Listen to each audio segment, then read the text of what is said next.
আসসালামু আলাইকুম। আজকে কুমড়া ভাজি করবে, জিরু ভাজি করবে দিদু। দেখো কত সুন্দরভাবে কিন্তু কুমড়োটাকে কেটে নিচ্ছে। দেখো দিদুর হাতের রান্না কিন্তু খেতে ভালো লাগে বন্ধুরা। তোমরা যদি খেতে চাও আমাদের বাড়িতে চলে আসবে। দিদুর হাতটা কিন্তু মেশিন হয়ে আছে, কি বলবো। দিদুর মতো কিন্তু আমি জিরি জিরি করে কাটতে পারবো না। দেখো কত সুন্দর করে জিরি জিরি করে কেটে নিল। সবগুলো কিন্তু জিরি জিরি করে কেটে নিবে। দিদুর এখনও শক্তি ভালো আছে বন্ধুরা, কি বলবো। দিদির হাতের রান্না দেখো সবগুলো কিন্তু কেটে নিয়েছে। দেখো এবার আমি ধুয়ে পরিষ্কার করে দিয়ে দিব, দিদু রান্না করবে। আর পেঁয়াজ আর লঙ্কা দিয়ে কিন্তু জল ঝরিয়ে নিয়েছি। আর একটা আমি প্লাস্টিকের ঝুড়ি নিয়েছি, ঝুড়ির মধ্যে কিন্তু আমি নেট দিয়ে দিয়েছিলাম, আর নেট দিয়ে চিপে কিন্তু আমি জলটাকে ভালোভাবে বার করে নিয়েছি। আর দিদুর হাতের কাটাটা দেখতে পেলেন বন্ধুরা, দিদুর হাত কিন্তু মেশিনের মতো হয়ে আছে। আর কত সুন্দর করে জিরি জিরি করে কেটে নিয়েছে। আমি কিন্তু এইভাবে কাটতে পারি না। আজকে আমি জিদুর হাতে রান্না দেখাবো, জিজু কীভাবে মানে জিরু ভাজি করে কুমড়োর। দেখে থাকো, ঠিক আছে তো। এখানে একটা তাওয়া নিয়েছে, তাওয়াটাকে সে চাপিয়ে দিল। দিদুর হাতের রান্না দেখাবো বন্ধুরা আজকে, দেখতে থাকো আমি কীভাবে দিদু রান্না করে, সিম্পল পদ্ধতিতে কিন্তু রান্না করে। তাওয়াটা গরম হয়ে গেছে, এবার তেল দিয়ে দিবে দিদু। তেল দিয়ে দিল, তেলটা গরম হয়ে গেছে। এবার পাঁচফোড়ন দিয়ে দিল একটু। এবার কেটে রাখা পেঁয়াজ আর লঙ্কা দিয়ে দিল। পেঁয়াজটাকে ভেজে নিবে। দিদুর হাতে কাপা কাপা হাতে কিন্তু রান্না খেতে ভালো লাগে।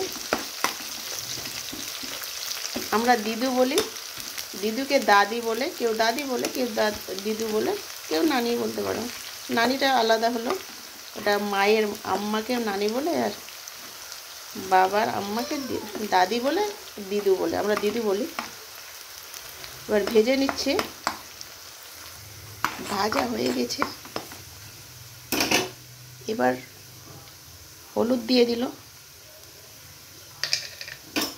হলুদটা একটু নেড়ে চেড়ে নিচ্ছে। এবার কেটে রাখা চাল কুমড়োটা দিয়ে দিচ্ছে। এটাকে জিরু ভাজি বলে। দেখো কত সুন্দর করে কেটেছে, আগের মানুষের কথাই আলাদা। দেখো কুমড়োগুলো দিয়ে দিল। এবার একটু নেড়ে চেড়ে নিচ্ছে, মানে ভিতরে ইটাকে ফোড়নটাকে মাখিয়ে নিচ্ছে। ফোড়নে তো ফেললো না, মাখিয়ে নিচ্ছে। এখনও কিন্তু কেটে রাখা কুমড়োগুলো আছে, একটু একটু করে দিচ্ছে আর নাড়ছে, একটু একটু করে দিচ্ছে আর নাড়ছে। দেখো বাকি আছে আরও। দেখো আলতো হাতে কত সুন্দর করে নাড়ছে। ভিতরেরগুলো উপরে দিচ্ছে, উপরেরগুলো ভিতরে ঢুকাচ্ছে। দেখো কত সুন্দরভাবে করছে কিন্তু। দেখো দেখো ঝুড়িতে আর নাই, সবগুলো কিন্তু দিয়ে দিল। কত সুন্দরভাবে কিন্তু আলতো হাতে সবগুলো আস্তে আস্তে নাড়ছে, আর সবগুলো কিন্তু দেওয়া হয়ে গেল। দেখো দিদুর হাতের রান্না আলাদাই খেতে বন্ধুরা। দেখো কত সুন্দর করে কিন্তু আলতো হাতে আস্তে আস্তে কিন্তু করে নেবে। দেখো সুন্দরভাবে কিন্তু দেখো উল্টি পুল্টি করে নিয়েছে, ভিতরেরগুলো উপরে, উপরেগুলো ভিতরে করে নিয়েছে। দেখো সুন্দরভাবে করে নিয়েছে। দেখো অনেকটা কিন্তু কমে গেছে। এখনও কিন্তু লবণ দেয়নি, এবার লবণ দিয়ে দিবে।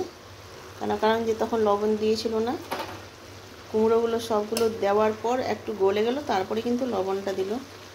দেখো কিভাবে আমার দিদু রান্না করে, একটু বন্ধুরা দেখুন। খেতে কিন্তু দারুণ লাগে, সিম্পল পদ্ধতিতে কিন্তু। দেখো কোনো মাই মশলা নেই, শুধু কাটা মশলা দিয়ে পেঁয়াজ আর কাঁচা লঙ্কা, এটা একটু পাঁচফোড়ন। দেখো অনেকটা কমে গেছে না, অনেকটা কমে গেছে। এবার ঢেকে দিবে 1 মিনিটের জন্য। ঢেকে দিল 1 মিনিটের জন্য। 1 মিনিট পর ফিরে আসলো, অনেকটা কিন্তু কমে গেছে।